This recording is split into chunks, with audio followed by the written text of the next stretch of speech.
Chris Ballas with the Wolverine. Coach, can you just talk about the receivers a little bit and the challenge of us stopping those guys? Well, they're pretty good now. We've got a nice group.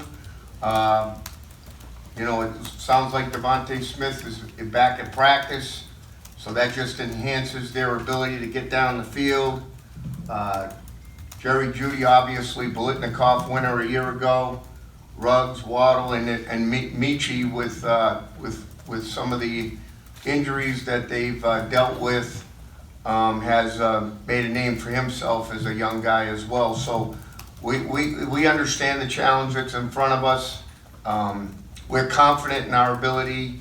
We'll have to, you're not going to beat them one way. You're going to have to play a number of different coverages. And, we're confident in our ability to do that. A couple rows back, still on the right. Aaron Suttles, The Athletic. When you look at Mac Jones, their quarterback, how does he change their offense? How do they look different other than Tua? To be quite honest, I don't think they've changed all that much.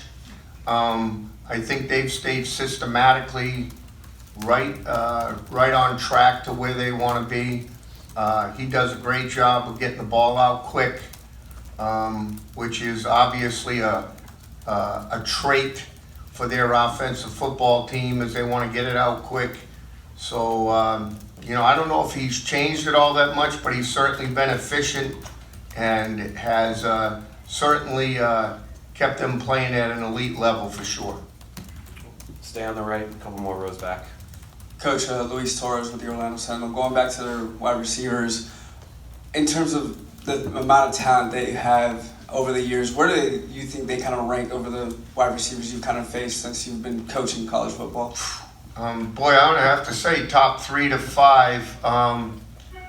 One year at BC, we had Sammy Watkins and company when we faced Clemson, and I would think this group might have some similar traits, but the bottom line is when you have 4 of them, that makes it a significant challenge because you got to be strong at all your defensive back positions, and your linebackers got to be in sync in the coverages that we'll utilize. So this is probably the deepest group across the board, but seen individual talent like these guys in the past. Do we have any more questions for the Michigan defense? Over on the left. AP Stidham, WGP, AM and FM, Foley, Alabama. Coach, what have you seen from Naji Harris through the season? How he's developed? Well, he's probably the best jump cut guy I've seen.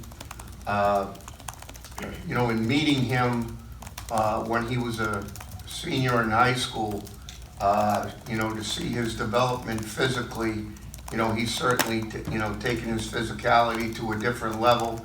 But the thing that I'm most impressed with is his ability to change direction and jump cut and be in the strong side A gap, end up in the backside B gap, or vice versa. So a good back, a guy that we're going to have to tackle for sure. You're not going to be able to one-arm whip him down in the ground. It's not one of those type of guys. He's kind of a throwback because of his size and strength. Back over on the right, 3 rows back. Ashley Bastock, the Toledo Blade. Don, just in the week since the Ohio State loss, what has this group's response been, and what have you seen from them in fall camp?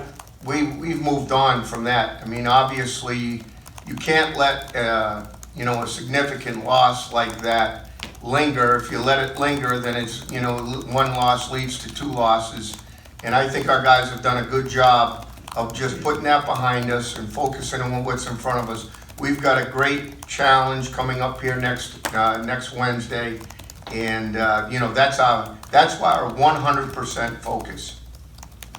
A couple more rows back on the right. Hudson, what do you think about Naji when you see him on tape? I think he's a very good player. Just like Coach Brown, I knew him from recruiting his senior year when he came to Michigan for his official visit. But I really think he's a good player. I really think he has speed, he has power, and he has a really good jump cut. He knows his offense well, and he can see the hole, very quickly. So I think he's a very good back, and it's going to take our whole team, our whole defense to be able to slow him down and stop him. Over on the left. Aria Gerson, the Michigan Daily. So after, what happened against Ohio State, how are you preparing to face a team with a similar level of, offensive talent? Well, I mean, obviously, after every game, you always go ahead and evaluate what went right, what went wrong. Is it human error? Is it schematics error? So you go through those processes, and you set your game plan for for a new opponent, and you try to, fortify your weaknesses and play to your strengths. So, we got to get back. We went 8 weeks in a row, we've given up about 11 points a game. We got to get back to that style of play, and we still have to maintain our own identity, but at the same time be ready to adjust to the strengths of our new opponent, which is Alabama. Last question, your second row right.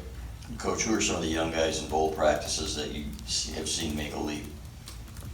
I'm gonna let Khaleke answer that one. Go ahead, bro. I'll give you that one. Guys who's taking the leap is DJ Turner. He's doing really well. Zach Charbonnet is doing really well, as he's been doing throughout the whole season. Mike Sainstrel is doing really well. Mozzie Smith is really stepping up and handling his business. And guys like Anthony Solomon, just all the freshmen really, to me, they're really starting to hone in the defense and really starting to know what they're doing, and it's starting to show because it's allowing them to be able to move faster, be able to think faster, and just be able to be in practice, just doing what they do, and that's making plays.